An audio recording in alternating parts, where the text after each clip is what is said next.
अस्सलाम वालेकुम स्टूडेंट्स, आज हम अपनी जो इंग्लिश के लेसन नंबर 3 जिसका नाम ईद उल अज़हा है उसकी कंप्लीट एक्सरसाइज को जो है वो कंप्लीट करेंगे, जिसमें हमने आज जो स्टार्ट करना है वो ग्रामर सेक्शन में से पार्ट नंबर ई है। आइए उसको स्टार्ट करते हैं, रीड करते हैं कि इस क्वेश्चन में क्या कहा गया है। कह रहे हैं look at paragraph number 1 of the lesson के पैराग्राफ नंबर 1 को जो है वो आपने देखना है, पढ़ना है। In which the phrase dull and boring has been used, जिसमें डल एंड बोरिंग का जो फ्रेज़ है वो यूज़ किया गया है। किस लिए यूज़ किया गया है, इसका मतलब क्या है वो देखते हैं। यानी dull and boring means uninteresting, जिस चीज़ में आपका इंटरेस्ट ना हो, आपका जो है वो जहन उस तरफ ना जाए, आप जो है वो उसको अच्छा ना देखें, यानी कि करना ना चाहें, डल और बोरिंग हो, उसके लिए जो है वो आप ये फ्रेज़ यूज़ होता है uninteresting and boring. Dull is the word which can be use for light colours, weather and person, यानी लाइट कलर के लिए ये यूज़ होता है। फॉर एग्जांपल किसी सूट का कलर लाइट है तो उसको डल कलर बोलेंगे। फॉर एग्जांपल वेदर अगर अच्छा नहीं है तो उसे डल बोलेंगे। और इसके बाद हम जो है वो किसी पर्सन जो कि सुस्त है, बहुत ही जो है वो कामचोर है, उसको क्या बोलते हैं हम, एज अ डल पर्सन बोलते हैं। जो क्लास में भी एक ऐसा स्टूडेंट हो जो कि काम नहीं सही करता तो उसे एज अ डल स्टूडेंट हम बोलते हैं। For example her dress was rather dull not bright और shiny. Yesterday was a dull day, यानी नॉट ब्राइट और क्लाउडी, यानी सनी नहीं था बट क्या था, डल था, धुंधला था। There are 2 dull students in my class. Slow in understanding, ये कि जो अंडरस्टैंडिंग बातों को सही से समझ नहीं रहे थे, वो क्या थे, 2 डल स्टूडेंट्स थे। इसी तरह हमारे पास एक हमें जो है वो असेसमेंट करने के लिए दी है, एक वर्ड हमें गिवन है जिसको हमने क्या करना है, डिक्शनरी से कंसल्ट करना है और उसके डिफरेंट मीनिंग्स के साथ उसको क्या करना है, 3 सेंटेंसेस बनाने हैं। किस तरह, indicating different shades of meanings, कि जो एंड का वर्ड है हमारे पास वो क्या इंडिकेट करे, वो ये इंडिकेट करे कि उसके डिफरेंट मीनिंग्स किस किस तरह से लिए जा सकते हैं। जैसे हमने देखा कि डल को 3 मुख्तलिफ मीनिंग्स में लिया गया, स्टूडेंट के लिए भी लिया गया, वेदर यानी दिन के लिए, डे के लिए भी लिया गया और कलर में भी लिया गया। एंड को हम देखते हैं कि उसको हम किस में यूज़ कर सकते हैं। हम 3 सेंटेंसेस हमने बनाने हैं तो आइए उसको बनाते हैं। फर्स्ट सेंटेंस जो हमारे पास बनेगा वो है हमारे पास, we lost the match at the and.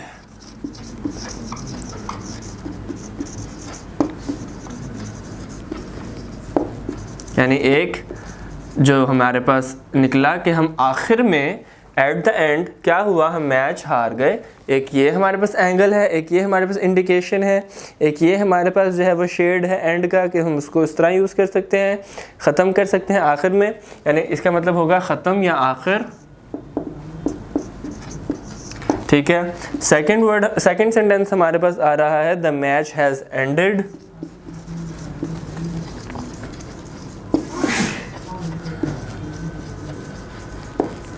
कि मैच जो है वो ख़त्म हो गया है, मुकम्मल हो गया है।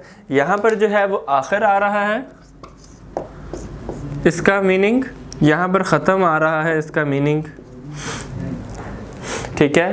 थर्ड हमारे पास जो सेंटेंस बनता है हम उसको देखते हैं, वो क्या है, the man sat at the end of the table.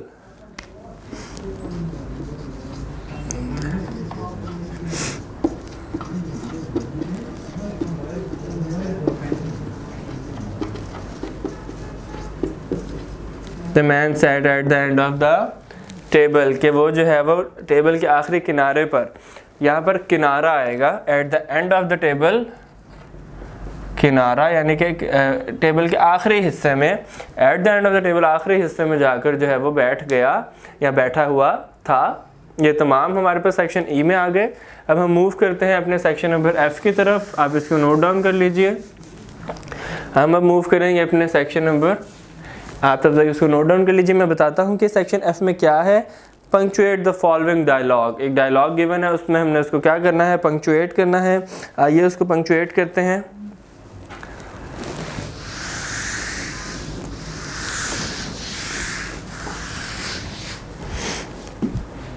Part number F हम करने जा रहे हैं, ग्रामर सेक्शन का। पंक्चुएट करते हैं हम इसको जो है वो लिखेंगे। अब अपने पास प्रॉपर पंक्चुएशन में आपके पास जो है बुक में एफ पार्ट में पंक्चुएशन के बगैर सेंटेंसेस गिवन है। मैं जो यहाँ लिखने जा रहा हूँ वो पंक्चुएशन के साथ हैं, आप उसको नोट डाउन कर लीजिए। हमारे पास आंसर है इसका, यहाँ से मैं स्टार्ट करता हूँ इसको लिखना। सारा जो कि करेक्टर है, doctor Saima has been trying to call us all day long, वो कह रही है किसको? निम्रा को। डॉक्टर सायरा डी कैपिटल, आगे dot and Saima has been trying to call us all day long, next पे full stop. Doctor Saima has been trying to call us all day long, यानी call us all day long, आगे आएगा full stop and पर। ठीक है, निम्रा जो है वो आगे बात कर रही है, क्या कहती है निम्रा वो देखते हैं हम। निम्रा आगे कह रही है व्हाट डज शी वांट, वो क्या चाहती हैं। व्हाट का W capital, what does she want, वो पूछ रही है निम्रा के वो क्या चाहती हैं। पूछने के लिए फिर क्वेश्चन मार्क हम यूज़ करेंगे। आगे सारा क्या कह रही है बाद में, सारा कह रही है she wants to invite us at lunch, she का S capital, she wants to invite us at lunch. यहाँ पर उसकी स्टेटमेंट कंप्लीट हो गई है, यानी जो उसने बताना था निम्रा को वो कंप्लीट हो गया है। तो जहाँ पर स्टेटमेंट कंप्लीट हो उसके एंड पे हम फुल स्टॉप लगाते हैं, क्वेश्चन कंप्लीट हो उसके एंड पे हम क्वेश्चन मार्क लगाते हैं। सारा के बाद हमारे पास निम्रा क्या कहती है। निम्रा कह रही है आगे से जवाब में, यानी ये जो डायलॉग हो रहा है उसमें क्या कह रही है निम्रा। निम्रा कह रही है when did she come back from USA, फिर पूछ रही है सवाल when did she come back from USA, कि वो USA से कब वापस आई या आएंगी। सारा जवाब दे रही है लास्ट संडे, फिर सारा जो है वो स्टेटमेंट दे रही है, बता रही है उसको क्या कि लास्ट संडे, आखिरी संडे को वो आई थी। कब वापस आई, when did she come back, वो कब वापस आई। सारा क्या कह रही है, वो कह रही है कि वो लास्ट संडे को आई थी। संडे का S कैपिटल, बिकॉज डेज के जो वर्ड्स हैं वो कैपिटल में आएंगे और लास्ट में इसके फुल स्टॉप आएगा। उसके बाद निम्रा क्या कह रही है, निम्रा कह रही है who else will be there, कि वहाँ और कौन होगा। फिर सवाल है निम्रा की तरफ से हु एल्स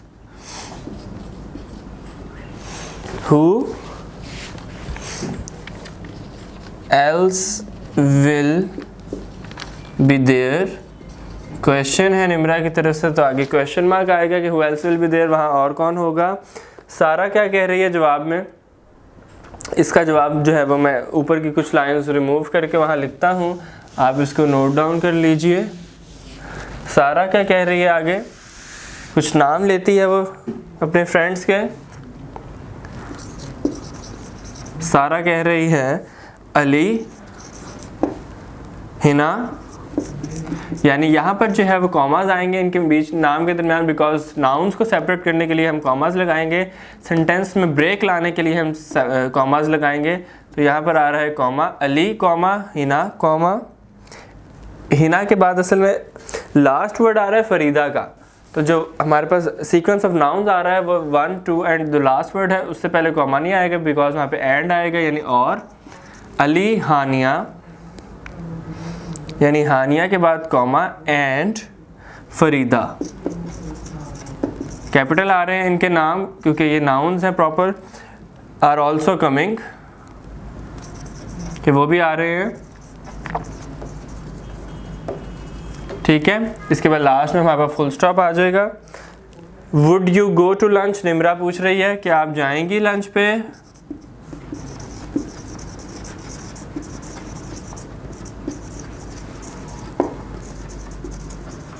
क्वेश्चन है तो इसलिए फिर क्वेश्चन मार्क। सारा के जवाब देती है व्हाई नॉट, सारा जवाब दे रही है व्हाई नॉट, क्यों नहीं।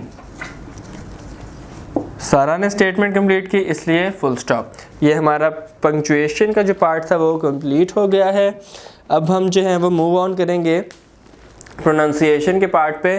तो प्रोनाउंसिएशन का जो पार्ट है उससे पहले मैं आपको ये बताता चलूँ कि आपने जो ये सिंबल्स गिवन है उनको कंप्लीट करना है। तो सिंबल्स को कंप्लीट करने के लिए यानी ये जो सिंबल्स गिवन है इनको अच्छे से आपने याद करना है। तो इस लेक्चर को हम अपने पास कवर करेंगे और इसको नोट डाउन करेंगे और अच्छे से समझेंगे कि ये क्या था। तो हम इसको मिलेंगे आपसे नेक्स्ट लेक्चर में। प्रोनाउंसिएशन को कवर करेंगे हम कि इन द डिक्शनरी, और हमारे पास जो बाकी एक्सरसाइज रह गई है, फॉर एग्जांपल राइटिंग स्किल्स हैं हमारे पास, एंड हमारे पास जो लास्ट पार्ट है कम्युनिकेशन स्किल्स का, उनको हम कवर करेंगे नेक्स्ट लेक्चर में। अल्लाह हाफ़िज़।